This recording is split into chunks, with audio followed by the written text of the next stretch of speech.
yang disarikan dari kitab Ajam Wa'ada Bisibian. Di resume yang ada itu Pak kalian kalau tidak salah di bab yang ke-8, bab tentang adab para pendidik. Dikarenakan murid ataupun anak itu sangat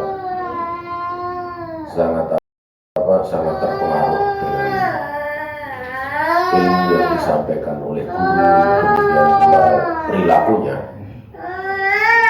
maka pembahasan seputar masalah adab para pendidik atau para pengajar, mudaris, itu menjadi bagian dari ilmu yang mesti dipelajari di dalam tarbiyatul aulad, mendidik anak.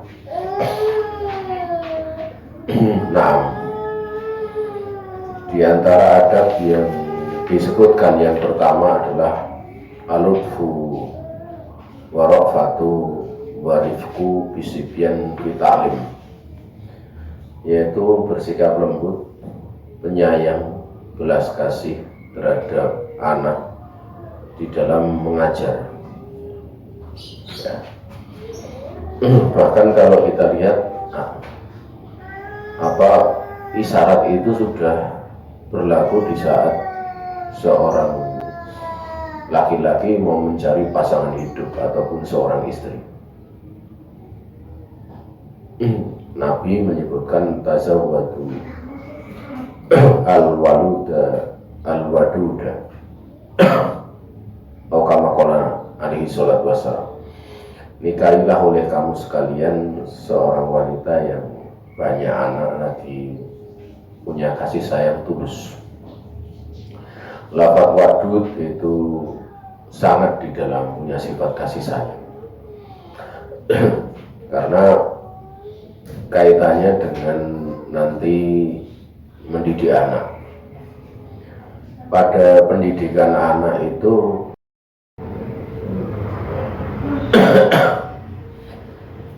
sangat besar pengaruhnya seorang ibu. Sangat besar pengaruhnya seorang ibu. Kalau kita dapati dari berbagai macam sirah ya, baik sirah para nabi dan sirah para ulama, itu kita dapati lahirnya orang-orang yang soleh, orang-orang yang punya kedudukan dalam agama, itu tidak kosong dari pribadi seorang ibu, tidak kosong dari peran seorang ibu ya. Sehingga al-wadud ya, punya kasih sayang. Wadud itu mahabbah al-kholisah, jadi kasih sayang yang tulus, kasih sayang tulus.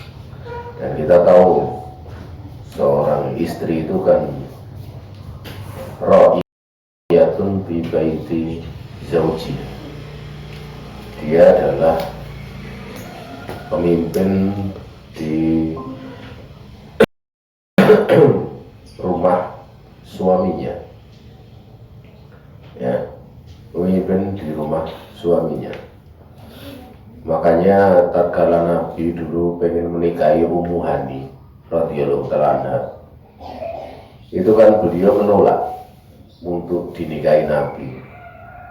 Bukan menolak karena tidak mau sebenarnya. Sebenarnya beliau juga mau untuk menjadi seorang istri Rasul gitu. Tapi di satu sisi dia paham betapa besarnya tanggung jawab istri menjadi seorang istri untuk melayani, berkhidmat kepada suami. Ini dalam satu sisi. Sementara dalam sisi lain, beliau itu, Ummu Hani itu punya anak-anak gitu. Sehingga kalau ingin melayani suami khawatir nanti menelantarkan anak.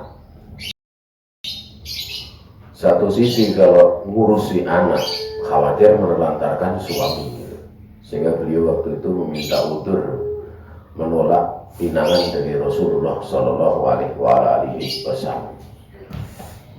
Nah, ini menunjukkan bahwa memang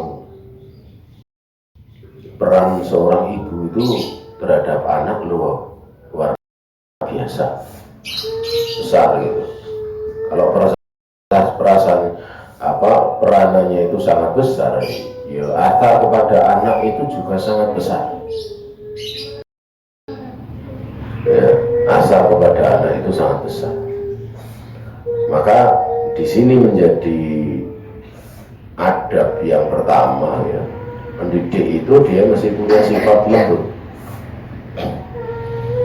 Ya, lebih-lebih kalau yang didik anak, beda kalau yang dididik dewasa. Tidak sepenekanan kalau anak-anak. Sebenarnya sifat lembut itu mesti ada pada diri seorang pendidik, seorang pengajar. Sifat menyayang, sifat belas kasih itu mesti ada. Ya. Dengan sikap, dengan tutur kata itu nampak. Tapi pada tahapan tertentu, ya, itu kadang tidak sekedar itu. Makanya para sahabat itu kalau belajar kepada Nabi itu, ya, itu Nabi dikenal seorang yang lembut, penyayang, belas kasih. Ya. Tapi kalau ada unsur rekomendasi, biasanya itu kalau sudah belajar lama, sampai-sampai pernah, ya, diceritakan di dalam sebuah riwayat tatkala Mu'adz bin Jabal itu diajari oleh Nabi satu doa, yaitu Allahumma ini ala dzikrika wa syukrika wa husni ibadatik. Saya kalau menceritakan hadis ini itu teringat dengan salah satu guru saya. Guru saya itu sering sekali mengingatkan saya waktu itu tentang hadis ini. Di awal-awal belajar, ya, kebetulan guru saya itu seorang yang sangat lembut. Beliau senang sekali dengan hadis ini. Bahkan di setiap kali taklimnya cuma berdua, saya kadang bertiga. Karena taklimnya mulainya kan pada subuh itu, jadi nanti ada pelajaran jam 6 itu ikhwan-ikhwan yang banyak belajar datang ke rumah beliau. Saya biasanya pada subuh itu sudah datang ke rumah beliau. Hingga jam 5 itu saya sudah datang.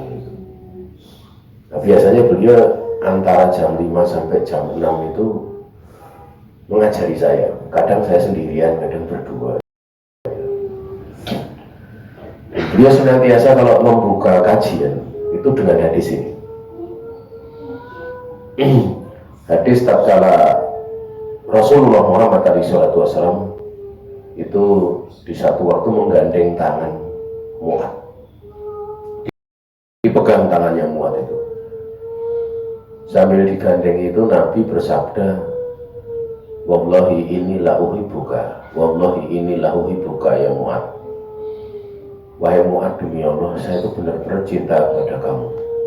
Demi Allah, wahai Mu'adz, saya itu benar-benar cinta kepada kamu.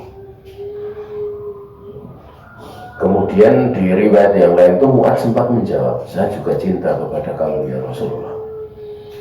Kemudian Nabi bersabda, usika ya Mu'adz, aku wasiatkan kepada kamu, la tada'anna fi duburi kulli sholatin Allahumma a'inni ala dzikrika wa syukrika wa husni ibadatik. Ya.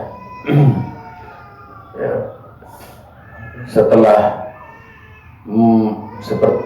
Mu'adz menjawab itu kan Nabi bersabda, ya,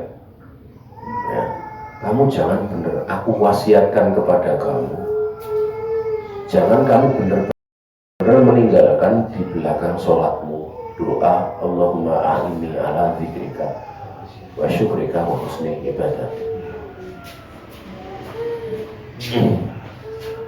Karena nampak ya begitu kasih sayangnya Nabi kepada Mu'adz ya. Kasih sayangnya itu dengan pertama beliau digandeng, dipegang tangannya. Kemudian penekanan yang kedua, Nabi mengatakan, demi Allah, wallahi inilah uhibbuka, demi Allah saya benar-benar cinta kepada kamu. Itu diucapkan 2 kali. Artinya masih ada sumpah, masih ada takkid, penguatan, kemudian mengatakan cinta karena Allah. Berarti penekanannya banyak sekali itu. Paling tidak di pembukaan saya sudah ada 4 penekanan atau 5 penekanan. Setelah itu Nabi menggunakan lafaz usika, aku wasiatkan kepada kamu, atau usikum, atau kama qala alaihi salatu wassalam. Kemudian di dalam pesannya itu Nabi menggunakan pakai nun taukid, la tada'anna, ditekankan lagi. Artinya di situ paling tidak ada sekitar 6 atau 7 penekanan dari Nabi. Yang gambaran 6 penekanan itu menunjukkan betapa Nabi itu sangat lembut, sangat penyayang, sangat belas kasih kepada Mu'adz bin Jabal. Ya. Baru setelah itu disampaikan Allahumma a'inni ala dzikrika wa husni, Allahumma a'inni ala dzikrika wa syukrika wa husni ibadatik. Wahai Allah, tolonglah hambamu untuk bisa mengingat Engkau, tolonglah hambamu untuk bisa mensyukuri Engkau, tolonglah hambamu untuk bisa bersikap ihsan kepada Engkau, membaguskan ibadah kepada Engkau. Ya. Ini kan ada isyarat bahwa orang itu semakin berilmu. Kan ini takhosus, Nabi itu mengajarkan pada Mu'adz pada tahap takhosus gitu. Bahwa ada isyarat semakin seorang berilmu itu semakin punya sifat lembut, semakin punya sifat rifqah, semakin punya sifat belas kasih. Makanya memang ilmu itu dibangun di atas sifat menyayangi. Sampai-sampai pribadi Nabi yang beliau itu menyampaikan ilmu itu pun disebut dengan sifat merahmati. Wa ma arsalnaka illa rahmatan lil alamin. Tidaklah kami ngutus engkau wahai Muhammad alaihi salatu wasallam kecuali untuk rahmat seluruh alam. Ya, jadi mesti ada sifat seperti itu. Ya.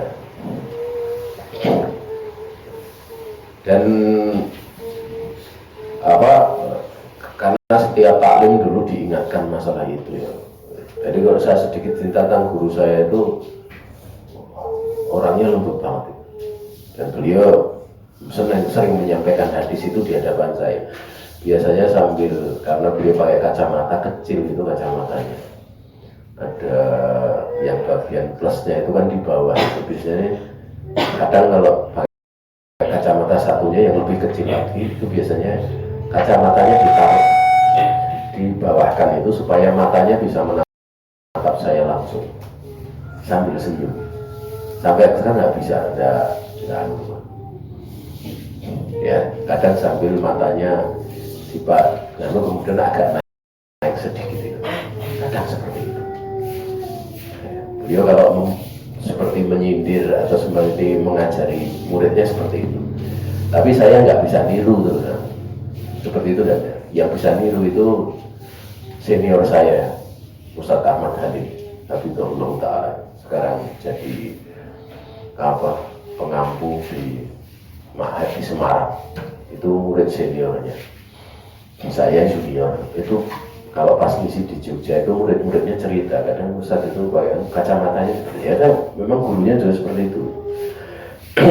Ya. Wallahu ta'ala. Itu beliau juga belajar sendirian sama guru saya. Saya juga belajar kadang sendirian, kadang berdua. Jadi apa, ada isyarat ya, perkara ini mesti ada gitu. Kalau seorang memasuki dunia pengajar, ya pengajar itu mesti harus seperti ini. Sehingga makin berilmu itu makin penyayang, makin sabar gitu, makin apa ya.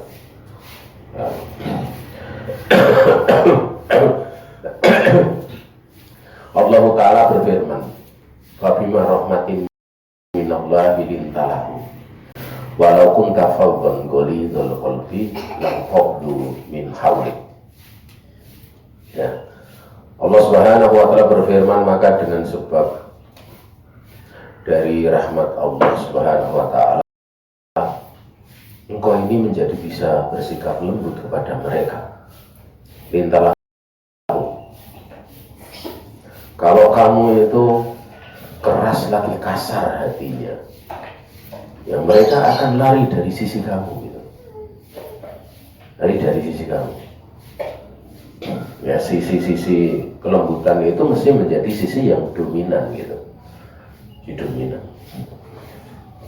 Sisi lembut itu tidak menghalangi untuk bersikap tegas atau bersikap keras di saat dibutuhkan gitu. Nabi SAW sangat lembut kepada putra angkat beliau, yaitu Zaid bin Haritsah. Nabi itu tidak punya putra laki-laki, ngambil anak angkat Zaid bin Haritsah radhiyallahu ta'ala, bekas muda yang wajahnya jauh dari kata tampan gitu. Tetapi beliau sangat cinta kepada Zaid bin Haritsah itu. Luar biasa kecintaannya. Sampai-sampai kalau nyari istri dicarikan orang-orang mulia gitu. Sampai Ibunda Zainab binti Jahaz ya, sebelum menjadi istri Nabi itu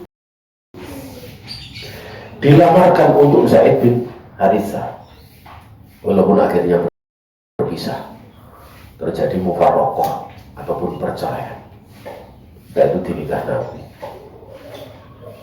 Ya, tidak kurang itu. Setelah pisah dengan Ibunda Zainab radhiyallahu ta'ala, dicarikan istri lain yang punya kedudukan tinggi juga. Sampai lahir waktu itu Usamah bin Zaid radhiyallahu ta'ala anhu. Lah karena Usamah bin Zaid itu kan wajahnya itu, tubuhnya itu bagus itu, putih. Maka orang-orang sering menyindir kalau itu bukan anaknya Zaid gitu. Karena bapaknya gitu, kok anaknya kok kayak gini gitu. Bapaknya kayak gini, anaknya kok kayak gini. Sampai Nabi sakit hati itu. Karena jauh dari sahabat itu sampai melakukan hal-hal seperti itu. Tapi orang-orang itu kadang kalau ngomong itu gak dipikir gitu. Sampai menyakiti Nabi SAW. Sampai suatu saat ada ahli tentang keturunan. Itu ada di dekat Nabi. Jadi di masa Nabi itu ada orang-orang yang ahli bisa mengetahui keturunan ini anaknya siapa, dia tahu gitu. Dari tindak tanduknya saja, kadang dari cara berjalannya, kadang dari bekas telapak kaki, itu ada ilmunya gitu.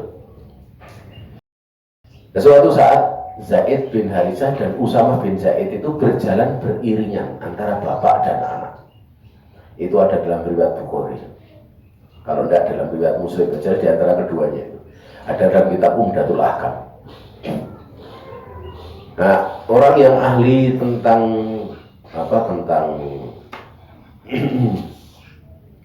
tentang nasab ini, itu melihat bekas telapak kaki gitu, dari dua orang gitu, yaitu Zaid bin Haritsah dan Usamah bin Zaid. Itu berkata, ini bekas dua telapak kaki antara bapak dan anak.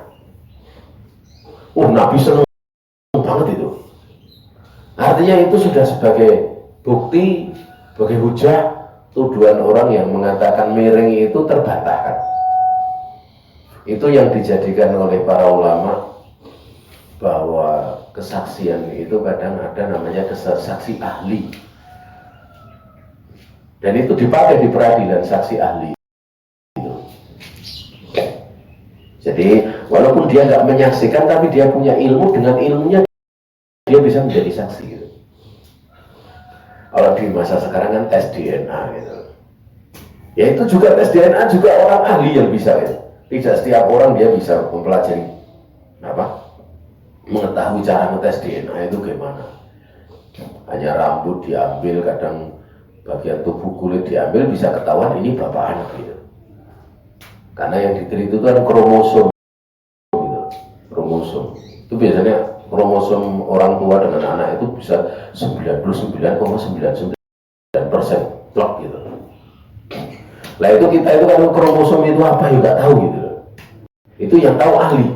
Makanya orangnya biasanya ahli kedokteran, ahli ilmu biologi gitu, yang tahu tentang masalah konfigurasi kromosom. Ya. Ya itu ahli gitu. Nah, jadi beliau itu sampai seperti itu, kasih sayang. Ya. Tetapi bersamaan itu tatkala Usamah bin Zaid itu didatangi oleh orang-orang Bani Makhzum. Orang-orang Bani Makhzum. Dan mereka itu kan orang ningrat lah, ya, orang punya kedudukan itu, Baninya itu. Ya. Nah di situ ada yang mencuri Bani Makhzum itu. Seorang wanita itu mencuri tentang rida, sebuah rida itu pakaian. Ya. Kemudian ditanyakan kepada Nabi sebagai seorang Rasul, sebagai seorang penguasa yang berhak memperlakukan hukum. Akhirnya mau dipotong tangan. Nah, waktu itu kenapa Bani Makhzum datangi Usamah bin Zaid untuk melobi Nabi? Karena Nabi itu saking cintanya kepada Usamah bin Zaid, jadi dilobi. Nabi marah itu. Nabi marah sampai mengatakan atas fa'u bihadin min ubudillah. Usamah, kau berani mensyafa'ati di dalam hukum dia, had di antara had-hadnya Allah. Nabi tidak cuma sampai di situ marahnya itu, marah besar. Beliau bangkit, penuh berkhotbah bahwa Allah demi Allah. Beliau biasanya kalau bersumpah kan wallahi, tapi beliau pakai wa aimullah, kata yang sumpah yang tidak banyak begitu digunakan ya. Sebagaimana wallahi wa aimullahi lau anna Fatimah binta Muhammadin alaihi salatu wassalam sarakot lakotok yadaha. Andaikan Fatimah itu anaknya Muhammad alaihi salatu wassalam itu mencuri, itu benar-benar aku potong tangannya sambil marah lagi. Ya, itu tegasan Nabi. Di saat ada aturan Allah dilanggar, walaupun orang dekat pun beliau bersikap tegas. Ya, itu artinya kelembutan itu dominannya, kasih sayang itu dominan, belas kasih itu dominan. Tapi kadang juga hal itu tidak menghalangi untuk marah karena Allah. Bersikap tegas tidak menghalangi. Ya, wallahu ta'ala. Ya.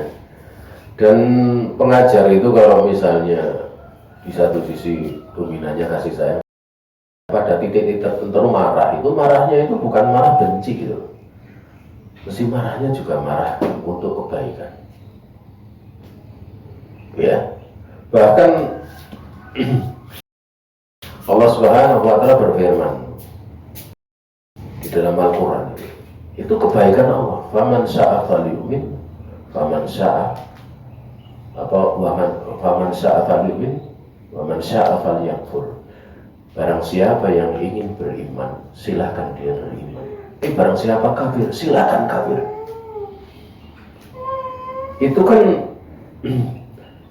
diterangkan oleh para ulama, perintah falyakfur. Kalau pengen kafir ya silakan kafir.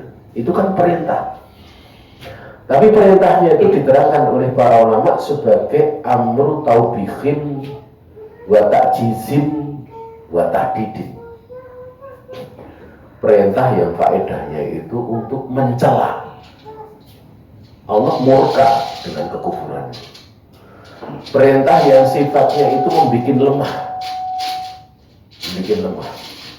Perintah yang sifatnya itu menantang, kalau berani silahkan kafir, karena nanti di belakangnya itu akan ada neraka.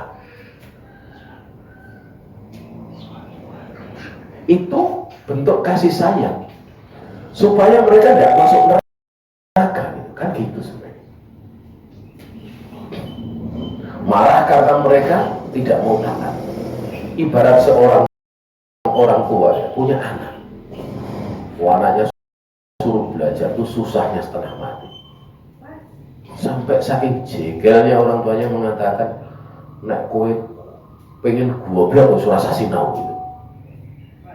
Itu kan celaan, wis rasa sinau kamu, itu kan perintah, tapi itu kan celaan. Perintah tapi celaan. Perintah untuk melemahkan. Maksudnya melemahkan apa? Menojo nakal. Juga perintah tantangan. Nek kowe wani wis rasa sinau sian dadi goblok. Itu kan berarti seperti itu. Itu didasari kasih sayang. Dan anak tentu kalau dimarahi seperti itu ya mesti dia sedih. Wah, aku salah nih. Mereka belum sinau. Kan gitu. Bukan malah mengatakan, oh bapakku bolehkan aku nggak sinau. Itu tidak mungkin akan berpikir seperti itu.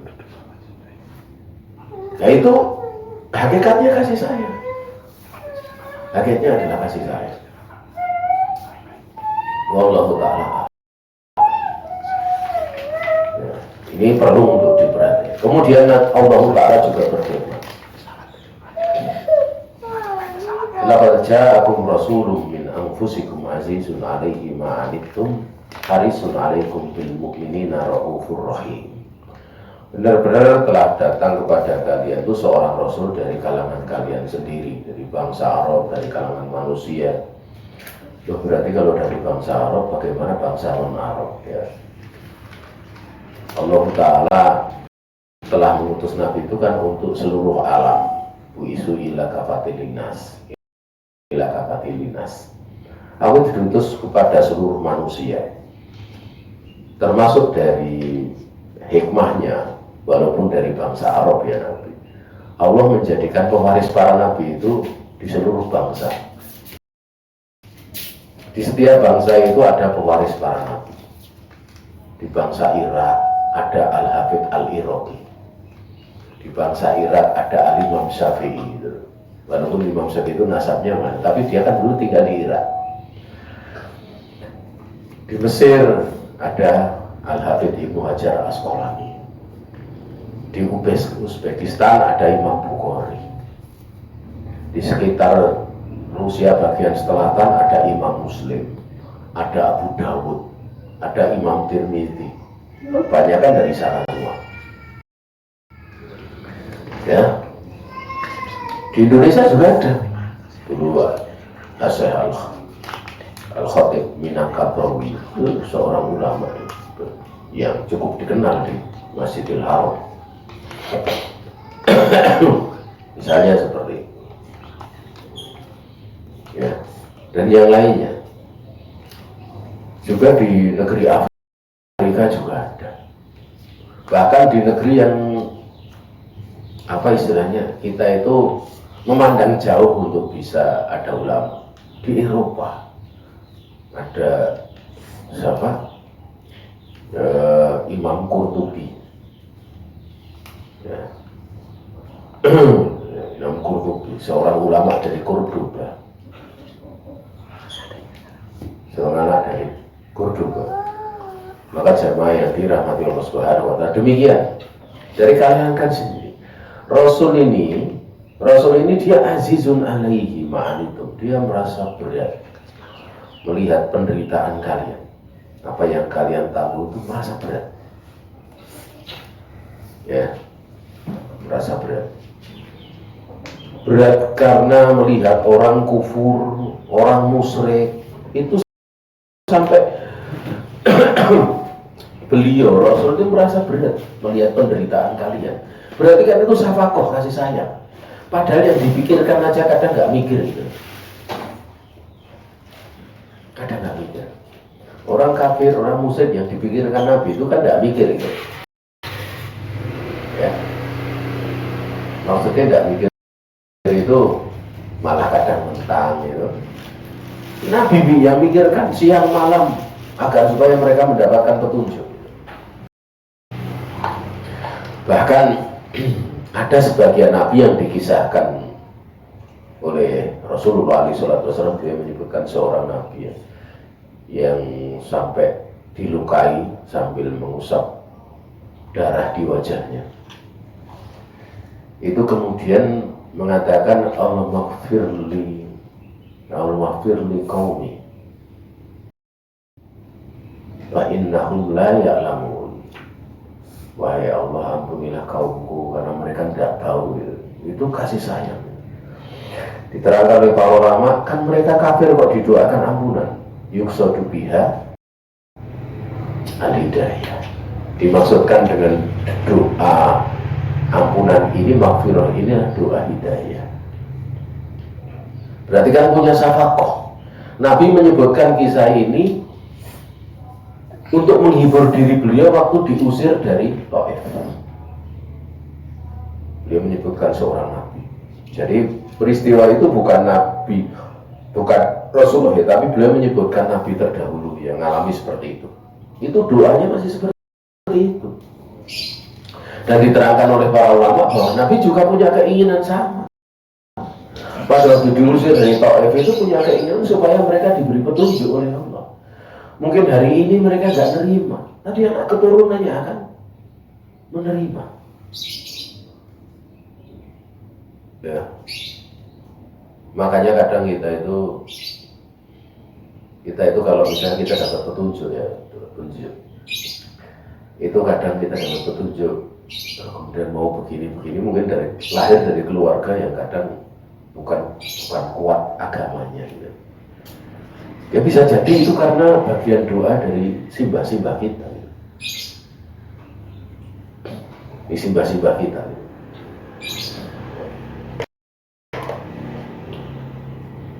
Mungkin simbah-simbah itu dulu ada yang taat, ya kemudian pengen anak keturunan. Tapi anak keturunannya malah tidak ada yang meneruskan. Misalnya.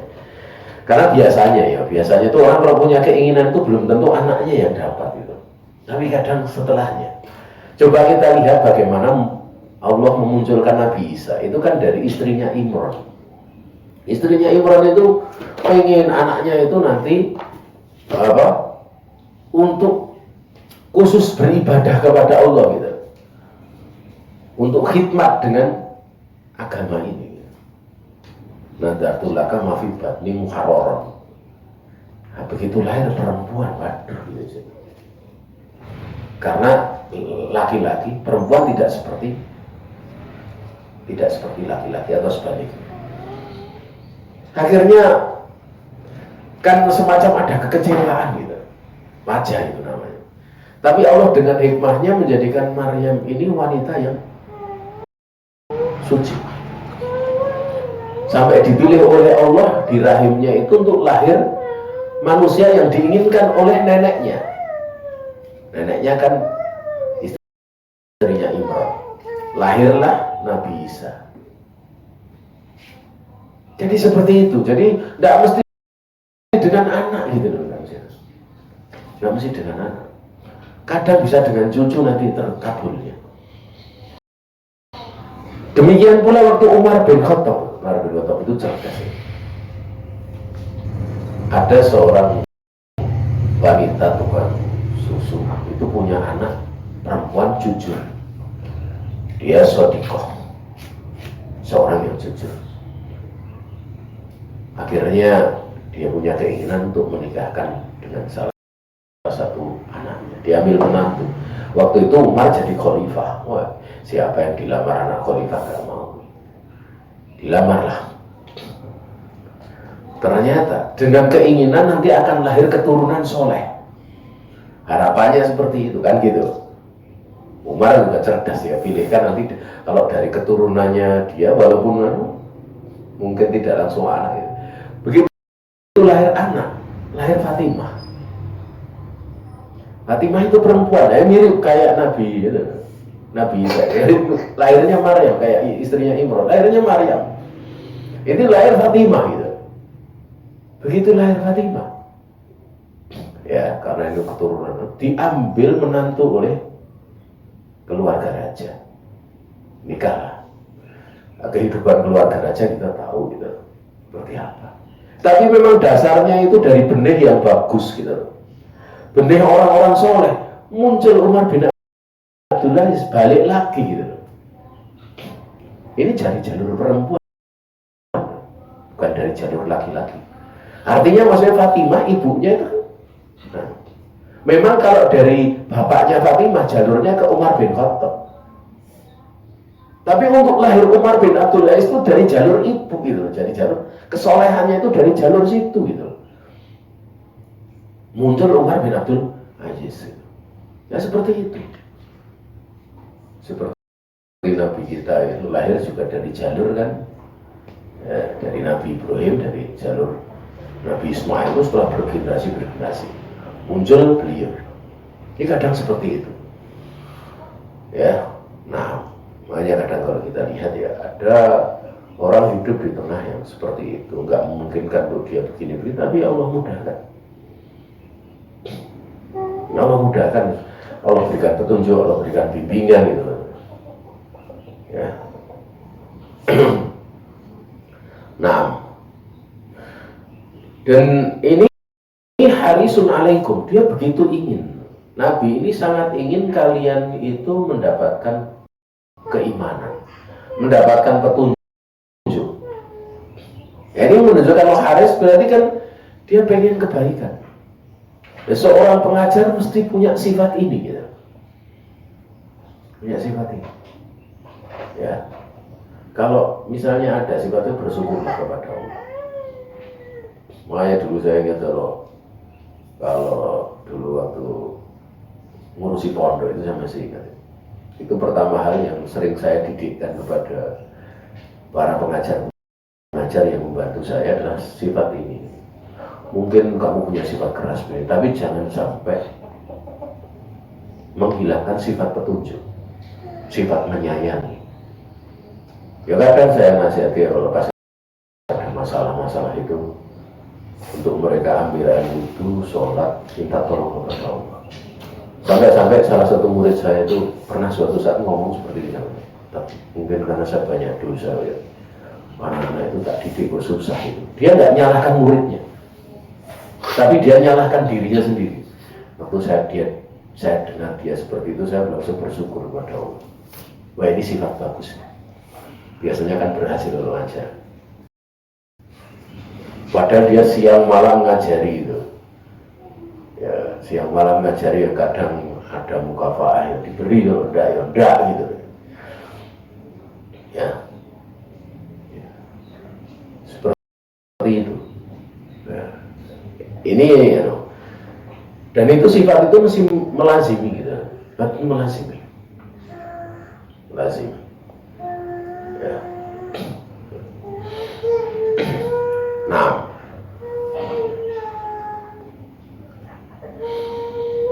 kemudian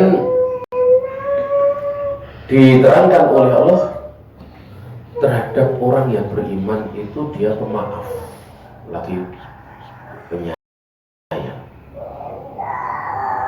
pemaaf lagi penyayang. Ya.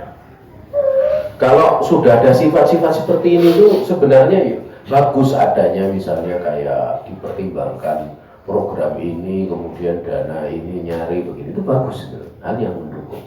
Tapi yang lebih ditekankan itu ini, perkara ini. Saya pernah itu waktu rapat yayasan ada menceritakan kenapa sekolah gak berkembang begini-begini, kemudian menceritakan sekolah sana, sekolah sini, dan lain sebagainya. Ya. Ya.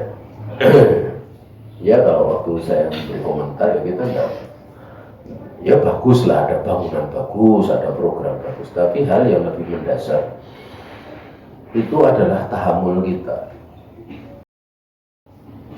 itu yang lebih penting. Dan saya ceritakan, saya mobil itu ngajar itu di bawah pohon, yang tanya murid orang yang mendapatkan petunjuk, bahkan sampai dari Eropa datang, dari seluruh dunia datang, itu karena ilmu, karena syafakoh, menginginkan kebaikan. Ya, artinya apa ya? Ya, hal-hal seperti itu yang banyak lupa gitu, banyak lupa. Ya. Ya. Makanya kalau misalnya di dalam sebuah lingkup dakwah itu, ya saya kemarin itu ngisi satu kajian itu materinya bahagia menjadi orang soleh. Itu disebutkan oleh para ulama bahwa orang soleh itu di antara kebahagiaannya itu bisa menjadikan sebab manusia di sekitarnya mewarisi bumi. Karena memang bumi itu oleh Allah akan diwariskan kepada hamba-hamba Allah, ibadiyah solihun, ya, kepada atau ibadiyah solihin. Karena aku wariskan bumi itu kepada hamba-hambaku yang soleh. Nah, salah satunya itu kenapa Umar bin Khattab sebagai penguasa, Amirul Mukminin, kok diperintah Nabi nanti kalau ketemu Uwais Al-Qarni kami minta doa dimintakan ampun. Kurang apa Umar bin Khattab itu? Itu ada isyarat, karena adanya orang soleh itu menjadikan kaum muslimin mewarisi bumi. Sehingga Umar bin Khattab itu dia sangat memperhatikan orang soleh, seperti paman Nabi Abbas, seperti Uwais Al-Qarni. Dan Uwais Al-Qarni itu pada waktu dia di kaumnya itu nggak dianggap biasa saja gitu. Orang nggak nganggap. Sampai begitu ketemu Umar bin Khattab, kan dicari sampai ketemu kalau di musim haji. Begitu kemudian Umar bin Khattab minta doa. Pertama kali nolak. Karena doa orang soleh itu biasanya juga untuk seluruh umat. Jadi dia itu sering mendoakan ampunan untuk umat Rasulullah alaihi salatu wassalam. Tapi dia mengatakan bagian doaku untuk umat Rasulullah. Tapi tatkala dapat pesan dari Umar, pesan dari Nabi disampaikan, baru dia mendoakan. Ini kan ada isyarat bahwa sebab adanya orang soleh itu bumi terwarisi oleh orang-orang yang beriman. Baru setelah itu orang-orang di kampungnya merasa bangga. Karena apa? Karena ada Uwais dipanggil Umar bin Khattab. Itu kan ada isyarat, biasanya orang melihat kesolehan itu biasa-biasa gitu. Dan orang soleh itu karena punya peran kepada umat sangat besar gitu. Itu orang soleh itu sampai disebutkan oleh Nabi alaihi salatu wassalam di dalam mengajari tasahud. Assalamu alaina wa ala ibadillahi sholihin. Artinya setiap orang sholat itu sebagai wujud untuk bersyukur kepada orang-orang soleh, itu mendoakan mereka. Kalau syukur kita kepada Nabi salah satunya kan sholawat itu. Kalau syukurnya orang soleh itu salam di dalam sholat itu. Itu seperti itu. Makanya orang soleh itu, masya Allah ya. Ya. Makanya kalau misalnya kita ngadakan kegiatan dakwah itu ya,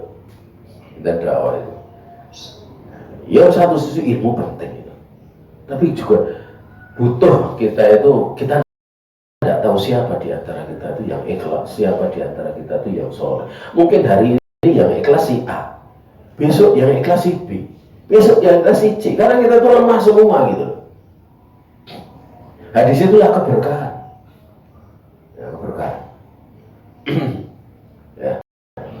Ya, karena kalau kemudian kemudian kita seperti kayak ketulusannya para pendahulu kita yang ngimpi gitu. Itu mimpi. Wallahu ta'ala a'lam.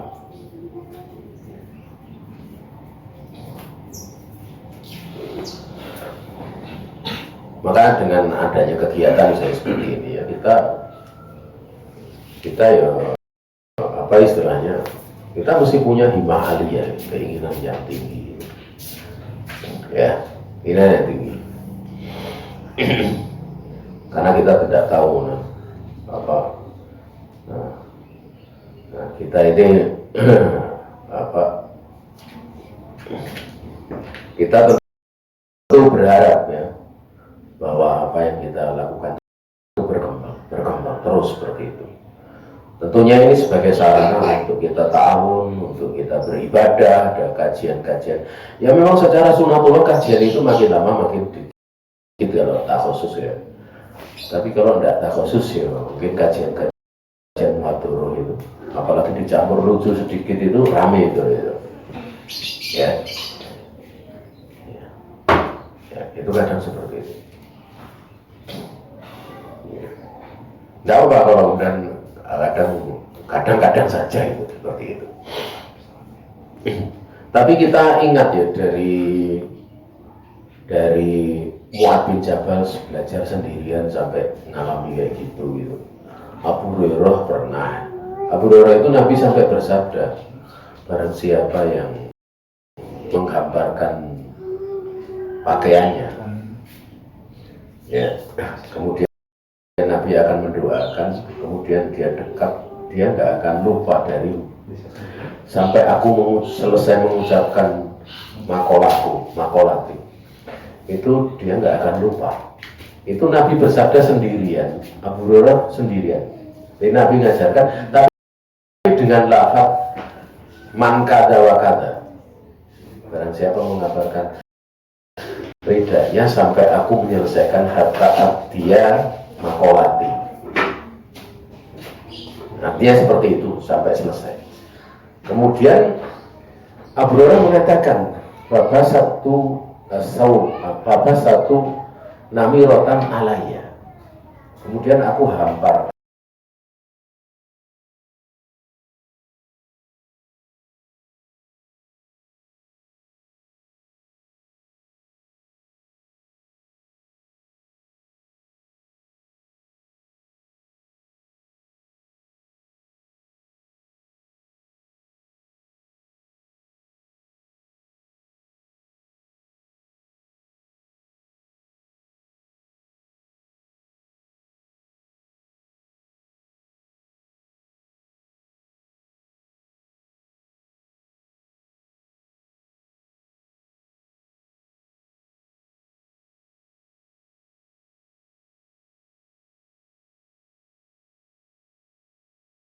itu pakaian berbulu tebal ini.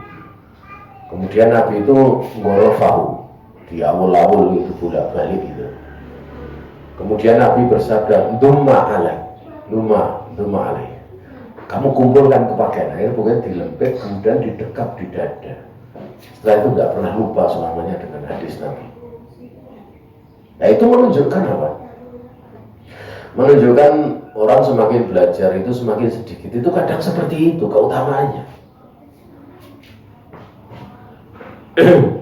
Cerita ya, pada waktu Mu'adz bin Jabal itu mendapat hadis dari Nabi, Allahumma a'inni ala dzikrika wa syukrika wa husni ibadatik, itu sampai Abu Hurairah itu Mu'adz bin Jabal itu sampai menanti-nanti kapan punya murid seperti itu.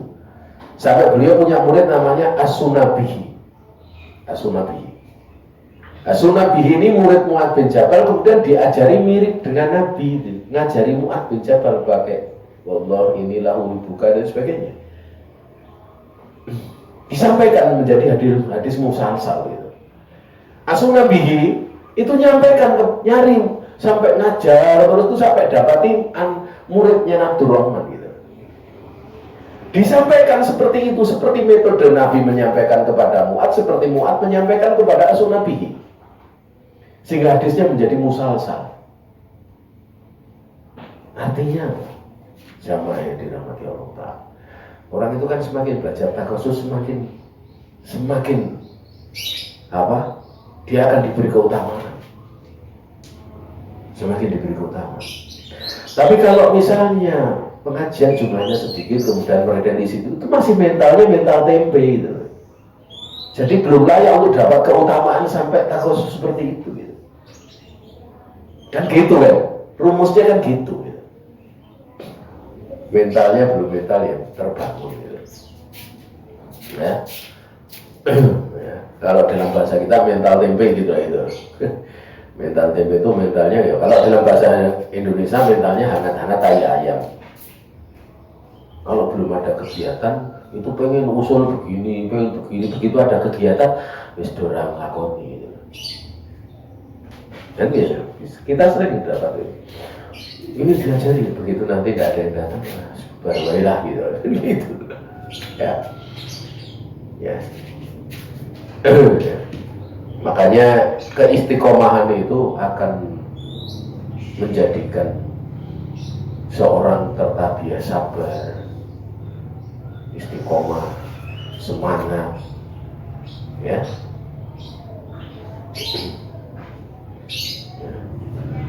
Bahkan yang kita harapkan keikhlasan sampai pada tahap itu faedah dari apa? Istiqomah ataupun istiqomah. Nah, kemudian waqala Nabi alaihi salatu wassalam kama fi hadis Jabir ibn Abdillah radhiyallahu ta'ala anhu, innallaha lam yab'atsani lam yab'atsni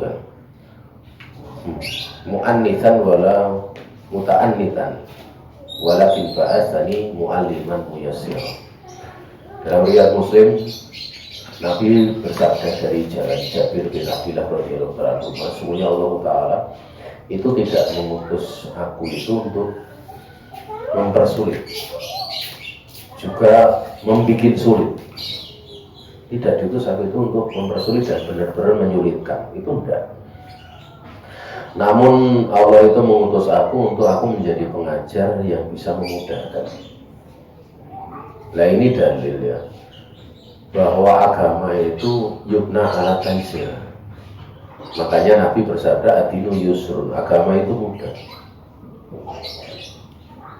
Makanya di antara bentuk kealiman itu dikatakan alim robbani itu seperti apa? Alim robbani itu adalah seorang alim yang dia bisa mengajari yang termudah dan yang termudah setelahnya. Maksudnya yang termudah setelahnya. Artinya yang pertama kali dibutuhkan apa? Yang paling mudah. Nanti kalau sudah mudah itu sudah diajar, sudah paham. Nanti yang termudah setelahnya baru diajarkan. Yang termudah setelahnya itu kalau diajarkan di awal dia sulit gitu. Sulit. Jadi ada tahapan belajar itu. Ada tahapan belajar. Ya. Wallahu ta'ala a'lam. Makanya al-fiqhu itu taisir. Fikih itu taisir. Ya. Makanya sebagian guru saya itu kalau ditanya tentang ini hadis begini, ini hadis, nah, misalnya sebutkan ini Syekh Albani menghasankan, mengsohihkan atau menghasankan, tapi Syekh lain ini mendoakan hadis ini karena ada cacatnya, ada ilatnya. Beliau sempat mengatakan, tapi ini kalau ilatnya saya terangkan kalian juga tidak paham gitu. Karena belajar ilatul hadis itu kan ada ilmunya sendiri. Ada ilmunya sendiri. Ya. Saya sendiri itu kalau sekarang merasakan baca gitu, sini kayaknya harus ditasrif dulu. Apa? Sekarang itu kalau karena dengar pembahasan ilmu wazan itu, kalau saya imami sholat Al-Fatihah jadi sekarang tidak yakin, jadi agak ini secara bayan benar enggak ya. Kalau yang lain-lain tidak begitu ya. Pas baca ihdinas siratal mustaqim saya agak ragu soalnya. Kayaknya ini ada yang kayak untuk belajar pembahasan gitu. Maksudnya bahasan itu bukan ilmu sorof bukan ya, tapi bahasan-bahasan di dalam melafatkan itu kan dalam qiraah, ilmu qiraah ada ilmunya sendiri. Daerah sendiri. Ya. Jadi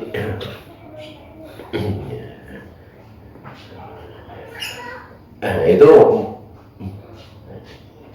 apa istilahnya ya, balik lagi bahwa fikih itu taisir, memudahkan orang paham agama, tapi tidak sampai menyepelekan,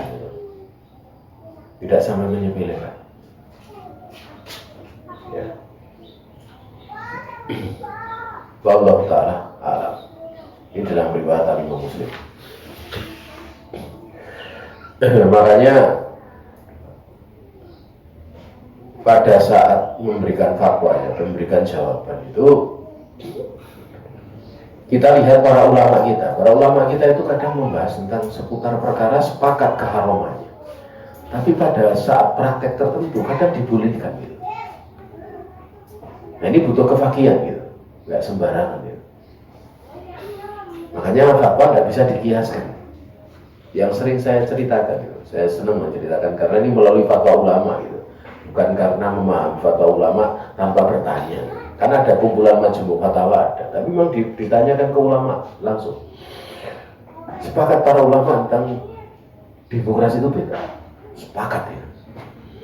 Tapi pada saat ada kasus-kasus di Amerika tentang pemilu, kalau tidak ada keterwakilan di Perancis, itu para ulama kita memfatwakan untuk tetap memilih, nyoblos pada konteks seperti itu.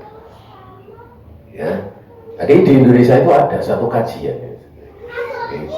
Di tempat guru kami, di guru-guru saya, itu kajian, itu penduduknya itu hampir 90% ngaji sunnah gitu.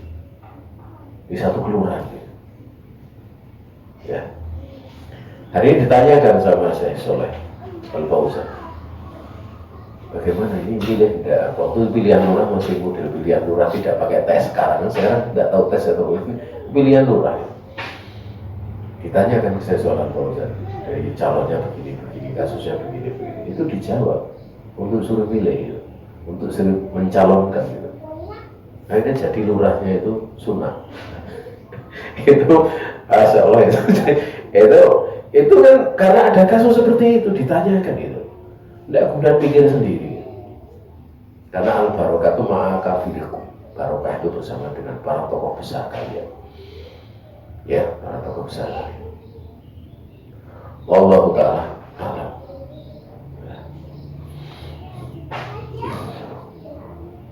Sudah jam 9 lebih, sudah 1 jam. Besok kita lanjutkan ini. Saya menekankan di penekanan tentang adab yang pertama ini sangat kuat. Saya sangat menekankan gitu, karena ini nggak main-main. Dan kalau misalnya di antara pengajar itu punya sifat keras ya, sifat keras. Itu salah satunya yang bisa mengubah itu nyari guru yang lembut itu salah satunya.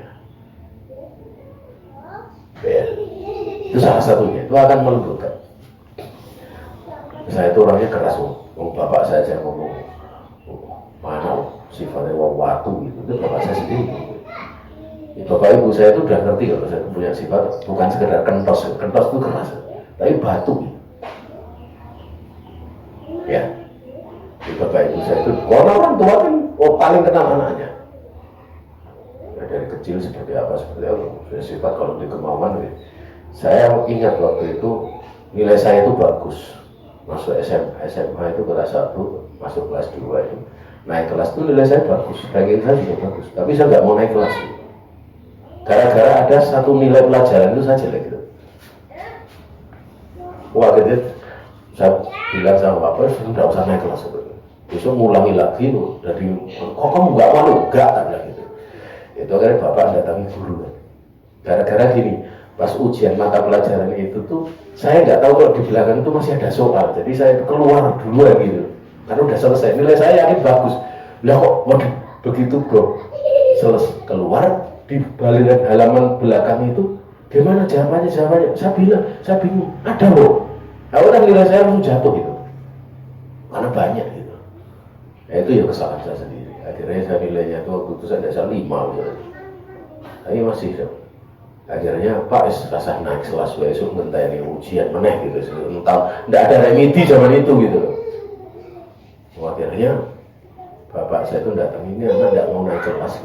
Nah kan gurunya kan udah bingung gitu. Akhirnya dirapatkan satu sekolah sampai kepala sekolahnya dirapatkan gitu. Nah kemudian ada teman bapak itu kan lurah, itu istrinya kan guru saya juga. Itu cerita, malah curhat sama pak saya itu punya murid, nggak mau naik kelas itu. Orangnya kok keras sekali, padahal nilainya bagus nih, tapi kok satu pelajaran ini saja gitu. Dia mau naik kelas, karena saya ingin masuk IPA gitu. Karena maksudnya biologi gitu, maksudnya saya ingin masuk fisika, dia masuk biologi. Wah udah dirapatkan, bapak saya itu ngomong, oh seru-seru, ini anakku. Sama sih kan, ya. Ya sifat keras seperti itu. Sifat keras. Sehingga pada waktu saya dulu berguru, saya dapat seorang guru yang sangat halus. Itu minimalnya ngerem gitu. Itu saja masih sok brojot gitu. Kerasnya itu masih sering muncul. Itu salah satunya. Cari guru yang lembut itu. Makanya dulu ada orang yang ingin belajar sama saya punya sifat keras, mau belajar sama saya. Tuh jangan salah saya gitu. Nanti malah ketularan gitu. Tapi sama yang lain saja. Kalau belajar yang lain nanti bisa lembut, terus sama saya tambah apes gitu. Ya. Tapi bersamaan dengan itu guru saya itu memberikan beberapa nasihat. Salah satunya itu sering mendoakan. Walaupun kamu keras, kamu doakan orang yang kamu sikapi dengan keras. Sehingga sisi kelembutan ada. Nah yang ini dulu agak berat. Misalnya ada orang benci sama kita benci sama dia. Itu suruh doakan baik itu. Orang yang hati itu ndongkol itu. Disuruh seperti itu, tapi saya amalkan terus. Sampai pada satu titik itu kemudian ya ada pelajaran. Karena orang-orang yang punya masalah dengan kita, benci pada kita itu, pada waktu saya berdoa itu sering ada peristiwa. Ini bukan cuma 1-2 kali, sering kali ada peristiwa, tahu-tahu dia baik gitu. Tanpa ada sebab, ketemu di tempat wudhu langsung baik, nggak kayak kopi itu kan bingung gitu. Sampai Mas Rahmat tanya ke saya, Ustaz bagaimana kok bisa? Nggak tahu ya. Tidak cuma itu, saya dikasih hadiah kok peci itu. Kan saya kebetulan waktu itu lupa pecinya. Ustaz, enggak, Pak Ustaz, nih, mau naikin peci. Sudah saya balikkan habis taklim. Enggak, jangan pakai. Biar barokah gitu. Men barokah. Ya. Itu kita dapati. Makanya Nabi itu sering, beliau mengatakan gini. Setelah ngajari sholawat, fal yatakhayyar minad du'a ma ajabahu. Hendaklah seorang dia berdoa setelah sholawat di dalam tahiyat itu dengan doa yang dia bikin takjub, dia akan takjub, membuat takjub dirinya. Yang dimaksud doa yang disukai. Kenapa? Doa itu kalau banyak diucapkan orang dia akan takjub melihat Allah mengabulkan. Makanya orang kalau senang berdoa itu dia akan dapat takjub. Ya, takjub. Banyak sekali kalau mau diceritakan seperti itu. Itu di intinya ya. Jadi minimalnya kalau ingin lembut ya. Karena jadi pengajar jangan lepas untuk mendoakan murid. Didoakan. Ya, makanya mengajar itu dengan tetesan air mata, dengan ilmu, dengan kasih sayang. Kalau misalnya sifatnya atas, ojo nganti kosong karo ndongake. I'lam rahimakallah, i'lam rahimakillah gitu. Seperti itu. Tapi di waktu sendirian berdoa. Ya. Itu kalau seperti itu terus kita mendoakan tidak ada, yang didoakan tidak tahu, itu kita mudah nanti sampai kalau Allah karuniakan hati kita itu punya ketulusan sampai meneteskan air mata. Dan kalau seperti itu ya kita tidak usah mikir, biasanya 5 tahun, 6 tahun, 7 tahun itu nanti akan kelihatan hasilnya. Biasanya gitu loh. Biasanya. Ya. Tapi ya tidak mesti gitu, tidak mesti karena bisa jadi dikabulkan di akhirat. Ini saja yang bisa disampaikan. Kalau ada salah datang dari saya pribadi dan juga dari setan, saya istighfar kepada Allah Subhanahu wa Ta'ala. Kalau ada benar semata-mata keluasan rahmat Allah Subhanahu wa Ta'ala diberikan kepada kita. Ini waktu dan tempat saya kembalikan kepada pembawa acara. Jazakallahu khairan warahmatullahi wabarakatuh atas materi yang telah disampaikan. Kita masuk ke sesi berikutnya, yaitu tanya jawab. Kami persilakan bagi peserta kajian yang berusaha baik secara langsung ataupun melalui tulisan. Silakan jika ada.